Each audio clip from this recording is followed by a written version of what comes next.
Hey, beautiful people, how y'all doing today? Real quick. I ain't gonna take up too much of your time, okay?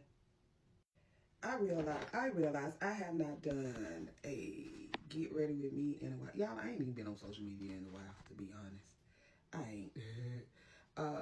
It's a lot. Social media is a lot. It's very overwhelming. It's a lot.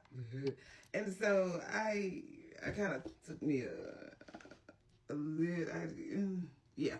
Anyway, I want to do a story time. And the Nolan Xavier Wells situation, it motivated me to do a story time, a couple of story times, okay? And it's about being a hood mom, okay? Raising suburban kids, okay? This is a problem in this community. And I want to tell y'all my very first wake up call, being a suburban mom, okay? And this wasn't even in suburban. This was on a military post, okay? So give me a minute and I'll be back.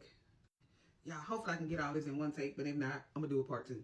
Anyway, being someone who grew up in poverty and really poor, I would say this, y'all.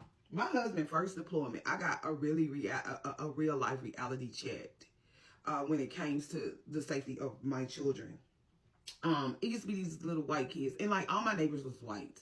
Like, now that was weird to me. Like I stayed in the middle with all white people. Well, the one right next to me was white. The one right next to her was Samoan.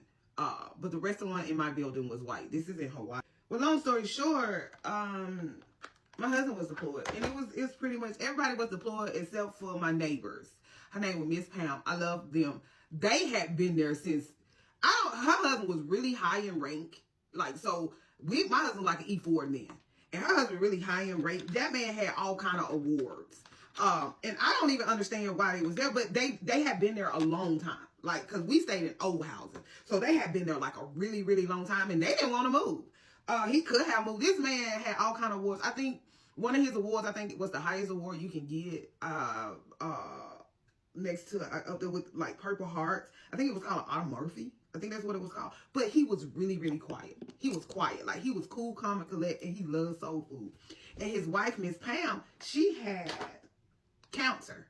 And sometimes she would get so sick to where she couldn't do anything. So I would fix them food. And back then, I just learned how to cook food other than soul food, because honey, my husband had started gaining weight, and back then I didn't know how to cook anything other than soul food. So his wife, she was cool as hell. She was from the Mississippi. She her family owned a restaurant. This is a white girl, and they're way older than me. So she used to just be